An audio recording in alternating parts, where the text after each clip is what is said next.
Kan belebele min labɛnna Bamakɔ Kura district sifinlakaw fɛ kangaba baaraw kɔni bɛ sen na kabini tɛnɛndon juillet kalo tile 29 san 2024 n'i sera kangaba ni dɔgɔkun in kɔnɔ i n'a dɔn k'a fɔ ko koba bɛ sen na kangaba dugu kɔnɔ an bɛ an dama ala fo ka barikada a ka nɛɛma kosɔn kabini tɛnɛndon kan kɔni bɛ ka tɛmɛ cogo bɛɛlen na ɲɛmɔgɔ kɛlen bɛ ka kalansen wɛrɛw fana labɛn gɛrɛfɛ min bɛ se ka adamadenya yɛrɛ don ba la ka manifin dɛmɛ ka dɔ kɛ i yɛrɛ ye kalanw sɔrɔlen kɔfɛ n'o dɔ ye agriculture ye n'an ko ma ko sɛmara. An bɛ foli di Bamakɔ Kura district kamelew ni bogotigiw ma kan in labɛnni kosɔn ani u ye wele min bila ma walasa ka na jɛ o fɛ wulada in na u y'a ɲini n fɛ ko n ka kuma foro baaraw kun kan kɛrɛnkɛrɛnnenya sɛmara n ye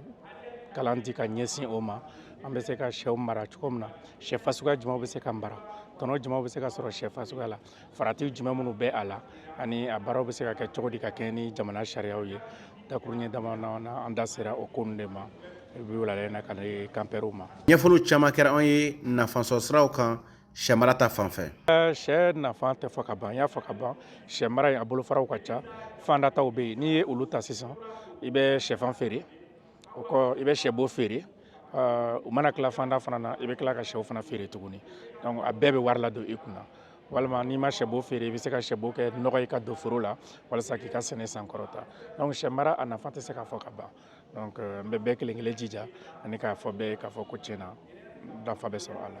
ne na ɲɛ jɔ Yesu Kirista la ani ka taa ɲɛ o fana ye kalansen ye min walawalala orateur fɛ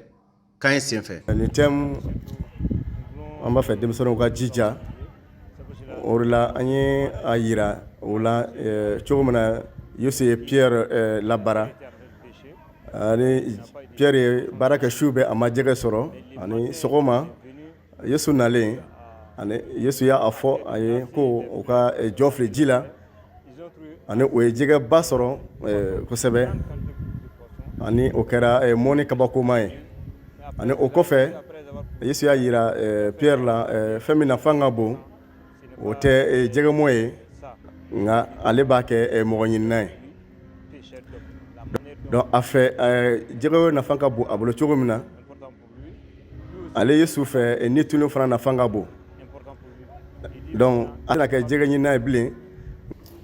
nka a bɛna kɛ ni ɲinina ye donc Yesu ka baara o nafa ka bon kosɛbɛ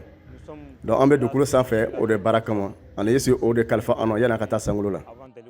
o kɔfɛ min ye jardin hors sol ye ka sɛnɛ kɛ ka sɔrɔ i ma baara kɛ dugukolo la ɲɛfɔliw caman ani kalan dira an ma fana o kow fana kan campeurs ni campeuses ye nimisi wasa sɔrɔ ni kalansen kofɔlen n'u bɛɛ lajɛlen kelen kan. an kumana culture hors sol de kan culture hors sol ye mun ye ale ye sɛnɛ mun bɛ se ka kɛ min tɛ dankari an ka sigida la ale ye sɛnɛ fana ye sɛnɛ mun n'i bɛ se k'a kɛ so a dabɔlen don mɔgɔw kama sɛnɛ ka di maa minnu ye ni sɛnɛkɛyɔrɔ t'u bolo misaliya la foro tɛ maa minnu bolo i ka so sanfɛla i bɛ se k'o utiliser k'i ka sɛnɛ kɛ i bɛ se k'i ka nakɔninw kɛ i b'i ka tomatiniw sɛnɛ i b'i ka poivronniw sɛnɛ ani ka épinards walasa ka nan ja hali n'a y'a sɔrɔ nansɔngɔ ma ca donc o tɛmɛlen kɔfɛ an y'o ɲɛ yira maaw la o kɛko ɲuman an y'o fɔ maaw ye ani i kan ka fɛn minnu kɛ minnu kɛli fana ka nɔgɔ i ma pour que ka se ka i ka objectif atteindre misaliya la fɛn a baselen don pinɛ baara kan an ye baara kɛ pinɛ na pinɛ tigɛ cogo an y'o fɔ maaw ye nɔgɔ minnu bɛ k'a kɔnɔ nɔgɔ ladiri ale ni sumasi ladiri olu fana bɛ se ka utiliser cogo min walasa k'i ka objectif atteindre an nisɔndiyara kosɛbɛ an ye maaw ka motivation ye o jijara hali n'a y'a sɔrɔ an ye démonstration kɛ tile la mais o jijara an y'a faamuya k'a fɔ ko baara in a kanu bɛ maa caman na. Ne ye faamuya min sɔrɔ nin na kalan nin na d'abord n bɛ se k'a fɔ a bɛ waati jan ta ne yɛrɛ tun bɛ nin kalan façon nin ɲɛɲini na mais ne ma se k'a ɲɛ sɔrɔ bon ka tɛmɛ vraiment église fɛ o ye opportunité di ne ma bi ka nin kalan nin suit tiɲɛ yɛrɛ la a diyara ne ye kojugu. An nisɔndiyalenba de don ka suguni an ye kalan min sɔrɔ église kɔnɔ kalan in ɲɛna yɛrɛ de a ye faamuyaliba de d'an ma parce que minnu tun tɛ se gan turu la wa ni fɛngɛ turu ninnu na a ye u bɛɛ yira an na an bɛ se k'olu kɛ cogo min na. an bɛ an dama ala fo k'a barikada a ka maraliko ɲuman kosɔn kan kɔni tɛmɛcogo ka ɲi ka foliba di kan ko labɛnbaaw bɛɛ ma ka pasɛrɛw fana fo ani aw ka to deli la fana dɔgɔkun ala ka kuncɛ hɛrɛ la fɛn fɛn bɛ kɛ a bɛɛ ka tɛmɛ cogo bɛlen na